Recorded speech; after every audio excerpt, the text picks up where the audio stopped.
আমি তো ভালোবাসি তোকে পর্ব 31। কিছুক্ষণ হলো পরীক্ষা শেষ হয়েছে। এত এত পরীক্ষার্থীর ভিড়ে আবিরের দৃষ্টি খুঁজছে সেই কাঙ্ক্ষিত ব্যক্তিকে। অবশেষেই চোখ পড়ে তার অষ্টাদশীর পানে। দ্রুত পায়ে এগিয়ে আসছে, মুখে তার তৃপ্তির হাসি, খুশিতে জলজল করছে দুই আঁখি। এক নিমেষেই আবিরের দুশ্চিন্তা উধাও হয়ে গেছে। মেয়ে কাছাকাছি এসে খুশিতে গদগদ হয়ে বলল, আলহামদুলিল্লাহ, পরীক্ষা ভালো হয়েছে। সঙ্গে সঙ্গে প্রশস্ত হলো আবিরের দুই ওষ্ঠ। ঠান্ডা কণ্ঠে বলল, আলহামদুলিল্লাহ। বাসায় কল দিয়ে সবার সাথে কথা বলেছে। আবির মেঘের দিকে তাকিয়ে প্রশ্ন করল, এখন কি বাসায় যাবি? বাসায় যাওয়ার কথা শুনেই মেঘের মনটা খারাপ হয়ে গেছে। 24 ঘন্টা বাসায় থাকতে থাকতে বিরক্ত হয়ে গেছে। কোচিংয়ে যাওয়া বন্ধ হওয়ার পর শুধু একদিন ভাই বোনদের সাথে ঘুরতে বের হয়েছিল। সেই থেকে বলতে গেলে ঘরবন্দি। মেঘের মন খারাপ দেখে আবির পুনরায় প্রশ্ন করল, ঘুরতে যাবি? সহসা মেঘ হাসি মুখে আবিরের দিকে তাকিয়েছে, কিন্তু হাসিটা কয়েক সেকেন্ডে গায়েব হয়ে গেছে। মনে পড়ে গেল কিছুদিন আগের খাতা পুরানোর ঘটনা। যার মনে মেঘের জন্য বিন্দুমাত্র জায়গা নেই, যার সাথে কথা বলায় বেমানান, ওনার নাম লেখাতে যেই মানুষটা কয়েক মিনিটের মধ্যে সম্পূর্ণ খাতা পুড়িয়ে ফেলেছেন, সেই মানুষটার থেকে দূরে থাকাই শ্রেয়। মেঘ মাথা নিচু করে উত্তর দিল, না, বাসায় চলে যাব।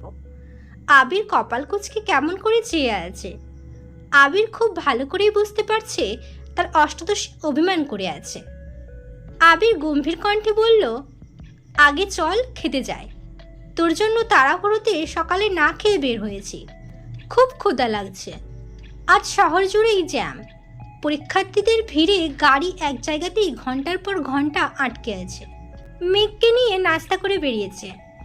1 ঘন্টায় বিশাল জ্যাম পেরিয়ে বাইক ছুটছে নিরুদ্দেশের পথে।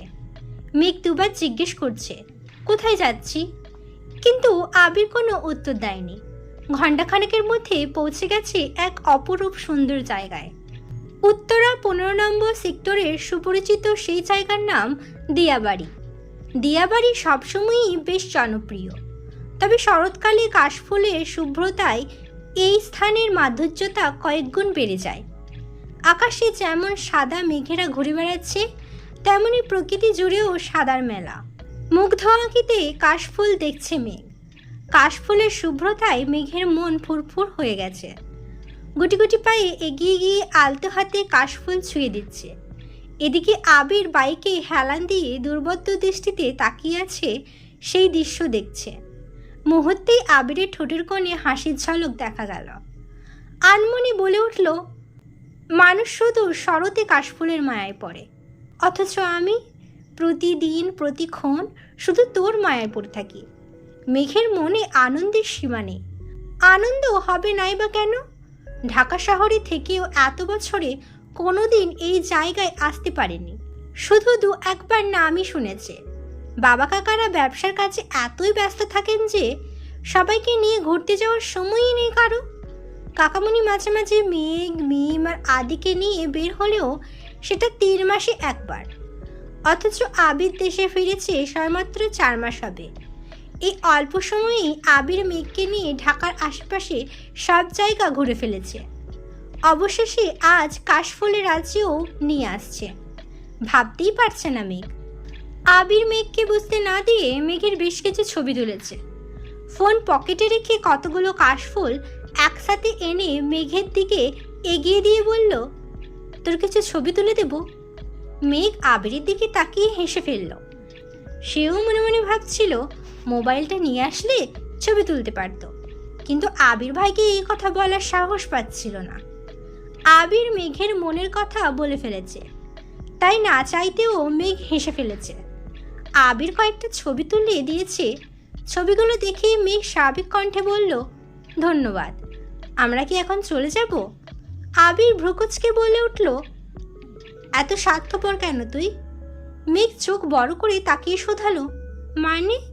আবির বিরক্তির স্বরে বলল, এই যে এত কষ্ট করে এত দূর নিয়ে আসলাম তোকে, ছবিও তুলে দিলাম, একটাবার বলতে তো পারতি, দেন আপনাকে 2টা ছবি তুলে দিই, বা একটা সেলফি অন্তত তুলি। যেই নিজের ছবি তোলা শেষ অমনি বাসায় জায়গা, স্বার্থপর একটা। আমি স্বার্থপর হলে আপনি হিটলার, মুখের ওপর মেঘ জবাব দিয়ে ফেলেছে। আবির কপালে কয়েক ভাঁজ ফেলে ভারী কণ্ঠে বলল, আমি হিটলার হলে তুই হিটলারের নানি। এই যেন বিতর্ক প্রতিযোগিতা চলছে। মেঘ ভেঙচি কেটে বলল, জীবনেও না, আমি আপনার মতো এত পাষাণ না। এ কথা শুনে আবির হেসে ফেলল। আচমকা হাসাতে মেঘ বিস্ময় সমেত তাকিয়েছে। মেঘ ভেবেছিল আবির ভাই হয়তো রেগে যাবেন, কিন্তু উনি হাসতে দেখে বেশ অবাক হয়েছে। আবির গলা খাকারি দিয়ে গম্ভীর কণ্ঠে বলা শুরু করলো, সামান্য একটা কারণে গত 9 বছর তুই আমার সাথে কথা বলিসনি। তুই ভুল করলে বড় ভাই হিসেবে কি তোকে শাস্তি দেওয়ার অধিকার ছিল না আমার? এই যে এতগুলো বছরে একটাবার কথা বলিসনি আমার সাথে, এখন একবারের জন্যও কি নিজেকে পাষাণ মনে হয়নি তোর? হয়তো দেশে না ফিরলে এখনও কথা বলতি না। একবারও মনে হয়নি এই মানুষটার সাথে কথা বলা উচিত? তোর এই সীমিত দূরত্বে সেই মানুষটাও খারাপ লাগতে পারে। ভেবেছিস কখনো? ভাবিসনি। মেঘ শান্ত চোখে তাকিয়ে আছে, ওষ্ঠদ্বয় কাছে তিরতির করে। আবির ভাইয়ের সাথে এত বছরে একবারের জন্য কথা বলতে ইচ্ছে হয়নি তার, অথচ ওনাকে দেখার পর ওনার ভারী কণ্ঠে বলা কয়েকটা কথা, অনুভূতিহীন আচরণ, ক্রোধিত আঁখি তাকানোর স্টাইল, ঘন কালো চুল আর গাল ভর্তি ছোট ছোট দাড়ি দেখে ধীরে ধীরে প্রেমে পড়তে বাধ্য হয়েছে। আবির ভাই তো দেশে ফিরে আবারও থাপ্পড় দিয়েছে তাকে। কই, এবার তো সে কথা বন্ধ করেনি। রাগ অভিমান শেষে ঠিকই বারবার কথা বলেছে। এই যে সেদিন খাতা পোড়ালো, তারপরও আজ সেই মানুষটার সাথেই ঘুরতে এসেছে। তাহলে এত বছর কেন কথা বলতে ইচ্ছে হয়নি তার? মেঘ কিছু বলছে না দেখে আবির বাইকের দিকে চলে যাচ্ছিল। মেঘ আচমকা বলে উঠল, আপনার সাথে একটা ছবি তোলা যাবে? আবির মুচকি হেসে উত্তর দিল, হোয়াই নট। ঘোরাঘুরি শেষে বাসায় ফিরছে। মেঘের হাতে অনেকগুলো কাশফুল। তার খুব ইচ্ছে করছে এগুলো বাসায় নিয়ে মিম আর আদেকে দেখাবে, কিন্তু আবিরের কড়া নিষেধ, বাসায় নেওয়া যাবে না। বাধ্য হয়ে মানতে হলো আবির ভাইয়ের কথা। রাস্তায় দুটা পিচ্ছি মেয়েকে ফুলগুলো দিয়ে বাসায় চলে আসছে। সময় চলছে নিজস্ব গতিতে। মেঘের পড়াশোনার অন্ত নেই। সবেমাত্র ঢাকা বিশ্ববিদ্যালয়ের পরীক্ষা শেষ হলো, সামনে মেডিকেল পরীক্ষা। পড়ার চাপ যতটা মেঘের, ঠিক ততটাই জান্নাতের। প্রতিদিন 3 থেকে 4 ঘন্টা সময় নিয়ে পড়ানো, নিজে প্রশ্ন করে মেঘের পরীক্ষা নেওয়া, সেগুলোর সমাধান করা।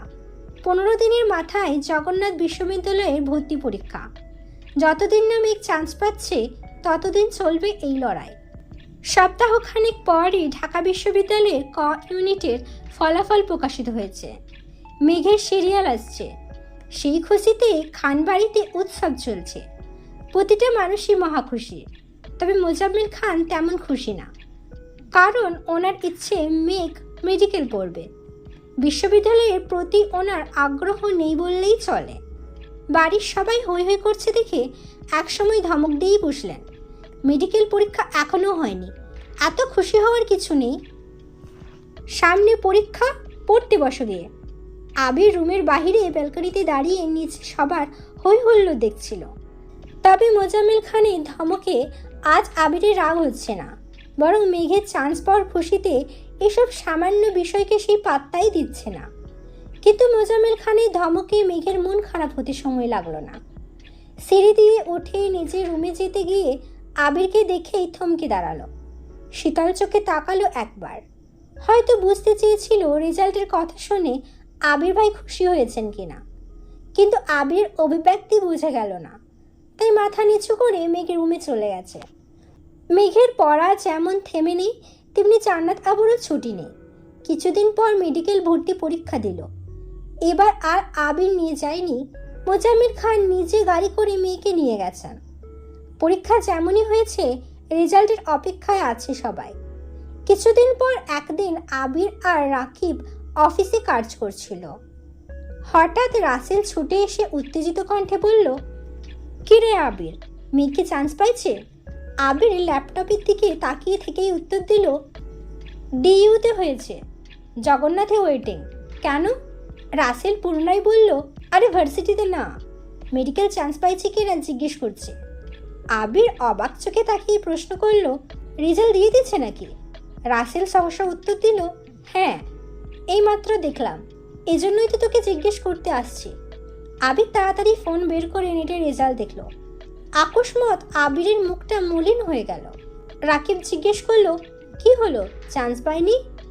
আবির ভারী কণ্ঠে উত্তর দিল, সরকারিতে আসেনি, প্রাইভেটে পড়তে পারবে। আবির সঙ্গে সঙ্গে তানভীরকে কল দিয়েছে। তানভীর বাসায় নেই। আবির বসা থেকে উঠে রুমের মধ্যে পায়চারি শুরু করেছে। কি করবে বুঝতে পারছে না। বাসায় কি চলছে কে জানে। হঠাৎই মিমের কথা মনে পড়ল। তাড়াতাড়ি আকলিমা খানের নাম্বারে কল দিয়েছে। প্রথম কলটাই রিসিভ করলো মিম। মায়ের ফোন বেশিরভাগ সময় মিমের কাছেই থাকে। মিম আর আদি মিলে গেম খেলে। মিম কল রিসিভ করেই সালাম দিল। আবির সালামের উত্তর দিয়ে ভারী কণ্ঠে বলল, বাসার কি অবস্থা? মিম চিন্তিত স্বরে বলল, চাচ্চু আপুকে বকতেছে। আব্বু আর মামুনি মিলেও থামাতে পারছে না। আব্বু, বড় আম্মু কেউ বাসায় নেই। আমাকে আর ভাইকেও ধমকে রুমে পাঠিয়ে দিয়েছে। আবির আর কিছু না বলেই কল কেটে দিয়েছে। তৎক্ষণাৎ বাড়ির উদ্দেশ্যে রওনা দিল। আবির সেদিনই চাচ্চুর মনের কথা বুঝেছিল। এই ঝামেলাটা হওয়ারই ছিল, কিন্তু আজ রেজাল্ট দিবে এটা আবিরের জানা ছিল না। জানলে হয়তো আজ বাসা থেকে বেরই হতো না।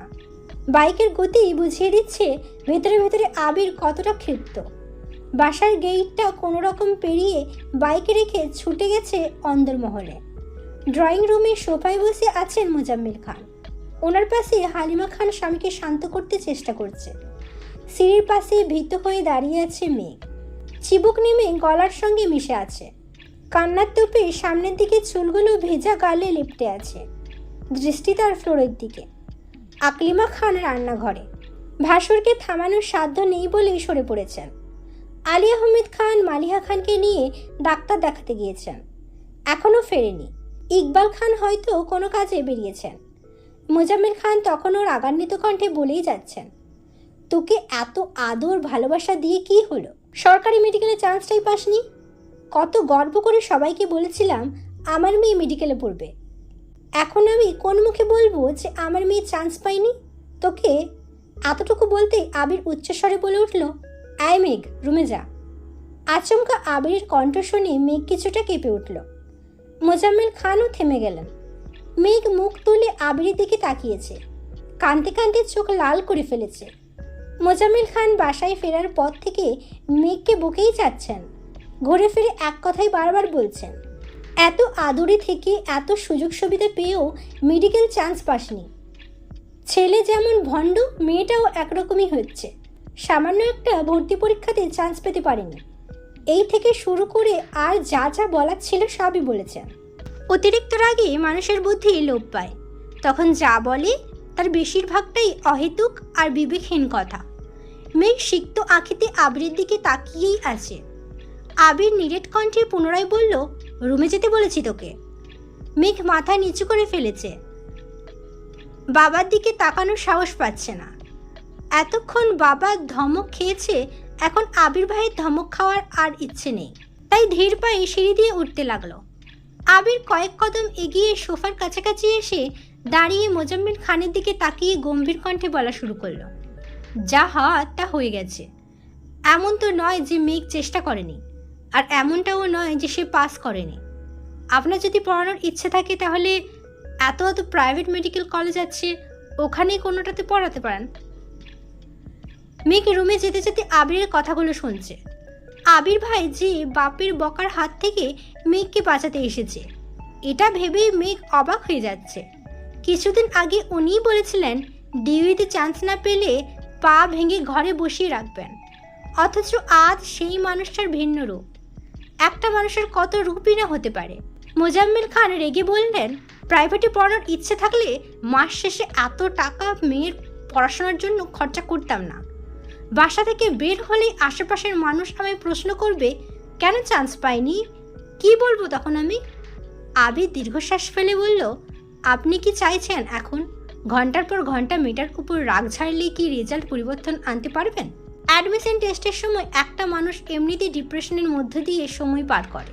সেখানে তাকে এভাবে কথা শোনাচ্ছেন। আজ আপনার যতটা কষ্ট হচ্ছে তার থেকেও 1000 গুণ বেশি কষ্ট হচ্ছে মেঘের। দিনরাত এক করে চান্স পাওয়ার জন্য পড়াশোনা সে করেছিল। বাবা মা হিসেবে ওকে সাপোর্ট করাটা আপনাদের দায়িত্ব ছিল। কিন্তু ও কী বলবো, আপনারা তো সন্তানের থেকেও সমাজকে বেশি প্রাধান্য দেন। কথাগুলো বলে আবির সিঁড়ি দিয়ে উঠে যাচ্ছে। মোজাম্মেল খান নিশ্চুপ বসে আছেন, ভেতরে ভেতরে এখনও রাগে ফুঁসছেন। কিন্তু আবিরের বলা কথাগুলোর প্রত্যুত্তর ছিল না বলেই চুপ করে গেছেন। হালিমা খানও শান্ত স্বরে স্বামীকে বুঝাচ্ছেন। মেঘ বিছানায় উপর হয়ে শুয়ে কাঁদছে, চুলগুলো এলোমেলো হয়ে ছড়িয়ে আছে। আবির একটু শব্দ করেই দরজা ধাক্কা দিল, কিন্তু মেঘের কোনো সাড়া শব্দ নেই। অবিরত কেঁদেই যাচ্ছে, এই কান্নার কোনো অন্ত নেই। আবির বিছানার পাশে বসে আস্তে করে ডাকলো, মেঘ। সঙ্গে সঙ্গে মেঘ একটু থামলো, তারপর আবার কান্না শুরু করলো। আবির আলতোভাবে মাথায় হাত রেখেছে, এলোমেলো চুলগুলো কিছুটা গুছিয়ে স্বাভাবিক কণ্ঠে বলল, তোর সাথে কথা আছে, ওঠ। মেঘ কাঁদতে কাঁদতে উত্তর দিল, আমার সাথে কথা বলতে হবে না, আপনি চলে যান। আবির গম্ভীর কণ্ঠে বলল, তোর সাথে কথা না বলে আমি যাব না। আমি 10 পর্যন্ত গুনব, এর মধ্যে মুখ ধুয়ে আমার সামনে এসে বসবি। মেঘ তবুও নড়ছে না। আবির ভারী কণ্ঠে বলা শুরু করলো, 1, 2। মেঘ তড়িঘড়ি করে উঠে ওয়াশরুমে চলে গেছে। মেঘের এই তড়িঘড়ি দেখে আবির মৃদু হাসল। মেঘ ফ্রেশ হয়ে আবিরের মুখোমুখি বসেছে। আবির মোলায়েম কণ্ঠে শুধালো, তুই কাঁদছিলি কেন? চান্স পাসনি বলে নাকি চাচ্চু বকেছে তাই? মেঘকে নিশ্চুপ থাকতে দেখে আবির আবার শুধালো, তুই কি মেডিকেলে পড়তে চাস? পড়তে চাইলে বল, প্রাইভেটেই পড়াবো তোকে। কেউ রাজি না হলে আমি তোকে পড়াবো, শুধু বল পড়তে চাস কি না। মেঘ মাথা নিচু করে উত্তর দিল, জানি না। এই প্রশ্নের উত্তর নেই মেঘের কাছে, কারণ ছোটবেলা থেকে ভালো স্টুডেন্ট হওয়ায় জেএসসি এর পর সবার মতো পরিবারের কথায় তাকেও সায়েন্স নিতে হয়েছিল। আর সায়েন্স নেওয়া মানেই বাড়ির মানুষ ডাক্তার বানানোর স্বপ্ন দেখা শুরু করে। সবার স্বপ্নকে বাস্তবায়ন করতেই এতদিন সে চেষ্টা করে এসেছে। আবির শ্বাস ছেড়ে ভারী কণ্ঠে বলা শুরু করলো, দেখ, যদি এমন হয় ডাক্তার হওয়া তোর একমাত্র লক্ষণ, তুই মন প্রাণ দিয়ে চাস ডাক্তার হতে, তাহলে তুই প্রাইভেটে পড়তে পারিস। প্রাইভেট থেকে পড়েও প্রতি বছর হাজার হাজার ভালো ডাক্তার বের হচ্ছেন। কিন্তু যদি মনে হয় ডাক্তার হওয়া তোর একমাত্র স্বপ্ন নয়, তুই সায়েন্স নিয়েছিস আর আশেপাশের মানুষ চাইছে তুই ডাক্তার হ, শুধুমাত্র তাদের ইচ্ছে পূরণ করতে মনের বিরুদ্ধে তুই ডাক্তার হতে চাচ্ছিস, তাহলে আমি বলবো কোনো দরকার নেই। কারো কথাই বা কারো চাপে নিজের ইচ্ছেকে কখনোই মাটি চাপা দিবি না। তোর যেখানে পড়তে ইচ্ছে করে তুই সেখানেই পড়তে পারিস। কে কি বলবে সেটা আমি বুঝবো। মেঘ নির্বাক চোখে চেয়ে আছে আবির ভাইয়ের মুখের পানে।